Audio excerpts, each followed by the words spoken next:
A few days ago, I've actually played one of my most closest and most exciting games ever. Here's how it went. My opponent, which is a very good player, is Lusitani and I'm Glacier. You would think that Lusitani is a weaker faction than Glacier, because Lusitani has no armor, but that means they're also stronger in combat. So when I was in the lobby, I was thinking, okay, where are my strengths? I got the skirmish cav and he doesn't, so I will bring them to harass his cavalry. And these are also pretty decent in melee. I can bring slingers, but he can bring slingers too, and he has the option to bring Balearic slingers. I really needed a ton of missiles to shoot at his infantry, but that was the biggest problem for me. I needed my missiles to shoot at this infantry, but also their missiles. So that's the strong part of Lusitani on the land battle. There's only a small part of the battle that you can shoot at their infantry before they start fighting. And you also got to counter their missile units. But I also knew that I had stronger cavalry, and I have a lot of mass, so I can charge his infantry and do a lot of damage. And I followed up with my Glacian legionaries. But the only problem is that he had 5 cavalry units. So he has more cavalry than me. Even though they're weaker, he has still quantity to possibly get to my slingers. So we started off the battle. I immediately moved up my army with the skirmish cav at the front, so I could harass him in the meantime. I immediately looked at his army and saw the 7 veteran shield warriors. And I knew I was in trouble because I have only 4 Glacian legionaries and like 2 Glacian swords, so I would definitely lose the infantry fight. And he had on top of that also 3 Iberian swords and this general. I will 100% lose the infantry fight, but I have to somehow make it work. I luckily got the 5 Celtic slingers and he 4 Iberian slingers, so I have the missile advantage, but I still have to fire at his infantry units to possibly win the battle. So I immediately went off with my skirmish cav to start harassing them, but I had to go all the way around, otherwise I would be in slinger range. The thing is, he can just reform his slinger units to zone off my cavalry units, so that's why I had to split the cavalry units up, so I could harass him from multiple different sides. This forces him to use more slingers to zone off my cavalry, so I could overwhelm him with my main missile front. I saw his infantry and cavalry units starting to get really close, so I thought maybe he's trying to do the cavalry charge followed up with infantry tactic. So I moved up my army in front of my slingers to protect them because they were in a winning slinger fight, but at this point they were getting really close, so I wanted to start the fight good with a nice cavalry charge, followed up with infantry. And I wanted my level 3 men in the back to help to protect my missiles. Alright, it will now start to get really intense. I initiated the charge here because he was just moving up with his cavalry, so he had to still counter-charge me with every unit. He got a very nice charge over there, but I was braced and now I can throw pila and some stones at him. My cavalry is now getting a really nice charge off into these veteran shield warriors, dropping their numbers. And I'm also touching these slingers a little bit, but I gave an attack order at this general to pin him down for a while. Over here I'm getting charged by the cavalry unit. I didn't get a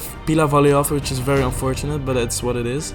I'm now sandwiching these 2 veteran shield warriors with my 2 legionaries, which is very nice for me. My general is now in a real big trouble. He's surrounded by infantry, getting followed by cavalry, which you definitely don't want to have, getting shot by slingers, which is very bad. And I also forgot my 2 skirmish cav over there because I was too busy microing at the main front. I put my other skirmish cav over here to just skirmish that cavalry down a little bit that's fighting the level 3 men. I'm also now about to sandwich these 2 veteran shield warriors while they're getting shot by my Celtic slingers, which is very nice. My 1 Cappadocian is just chilling here, fighting a good fight against their cavalry and some of the noble infantry, which will definitely hurt my cavalry. My general is in a really bad situation right now. Losing your general as Glacier early on is devastating for your army, because if you look at the Glacian units, especially the high cost legionaries, they don't have discipline, so they will rout really easy without the general. So when I saw this, I thought like, alright, it might be over already, but I'm gonna try anyway. So I got a nice non-shield pila volley into this veteran shield warrior, which was very nice. I got the back charge into these 2, which definitely helped out and killed a lot of men. But my general is officially trapped and dead now, especially with this last pila volley. It's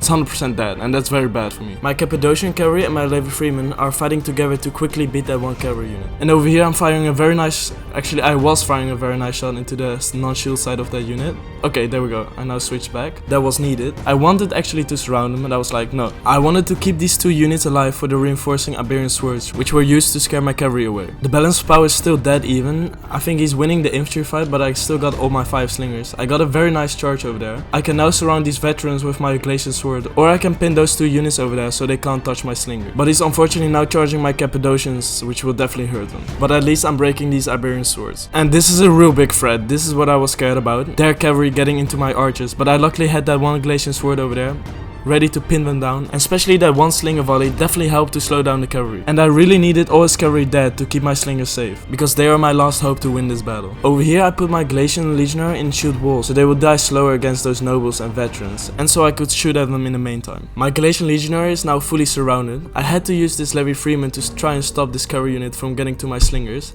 I also had a Glacian noble horse trying to stop it. He went for this 1 slinger, which was very nice for me. I braced it, and I'm now charging my Glacian raiders in there. Actually not, I was shooting it, that's why. And I wanted to stop the Iberian swords on the left flank, which were coming up. He still got a very nice Pila volley off, I remember that.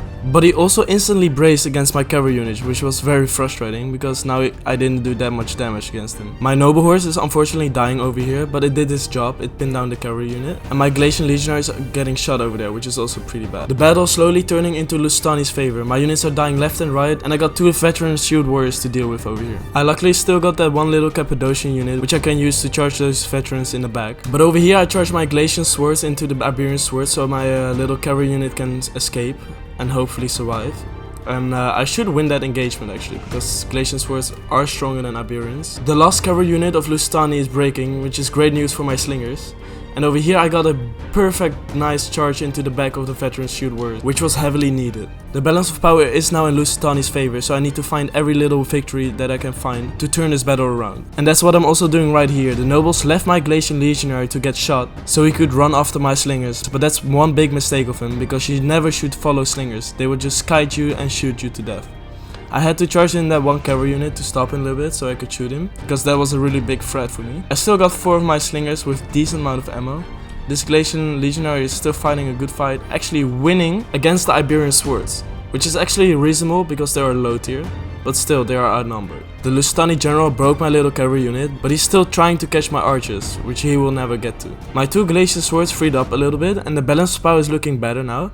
I will use this Galatian swords to pin this general down, so I could shoot him in the non-shield side and decimate that general. I was thinking to charge my cavalry in the back of the nobles, but I wanted to save him and let my slingers just shoot him. My Galatian sword that's waved against the Iberians is now surrounding this Iberian that's fighting the Galatian legionary and helping his brothers out. So that was really cool. And over here the last 4 nobles trying to get to my slinger. But nope, they didn't survive that. And maybe that was a little bit overkill. But if you look at what's left, I got 4 slinger units plus this little Galatian sword. Unfortunately, the legionary didn't survive that, but they held like champs even though the general is dead. That really surprised me. But this is the moment I need to rush with my slingers, because he's shooting at my little Galatian sword, and this way I can shoot at him while he can't shoot back. So that's nice. And I still have my little cavalry, which can be very useful to distract the slingers if I'm in a slinger fight. This way they have to focus at the cavalry and can't shoot at my slingers back. I decided to charge the Iberian sword so I didn't have to waste ammo on it and focus at the slingers. But he did get a very nice Pila volley off and destroyed my cavalry basically. I got a last second chevron on it, so that's nice, and the Iberian swords are basically breaking with this little archer, which I'm now sandwiching with my cavalry and my Galatian sword over there. My cavalry broke unfortunately, but that's alright. Now it's basically 4 slingers and a Galatian sword versus 3 slingers, so I managed to turn this battle around, which is crazy, because also at the beginning of the battle I definitely did not expect to win this one, just by the army builds. But I'm now also shooting this slinger in the non-shield side, which will route him even faster. So yeah, that's a GG. My opponent played very well, but let's now look at the kills and chevrons, which will show us which units were key in this battle. My cavalry did alright, it got some chevrons, even the Galatian raiders, but I really messed up with my general, which he can't really afford as Galatian. My slingers really stood out this battle. I think they nearly got 2 chevrons. I also said in the beginning that they will be really important, so it's good that I kept them safe, but I think my opponent also missed some opportunities to get into my slingers. What very surprising is that his veterans didn't do good at all. That's probably because I shot them a lot. But yeah, let me know if you enjoyed this battle and you learned something. But if you want to learn some game mechanics, which are definitely important for land battles, make sure to watch this video where I expose all the hidden game mechanics. And I will see you guys over there. Bye bye.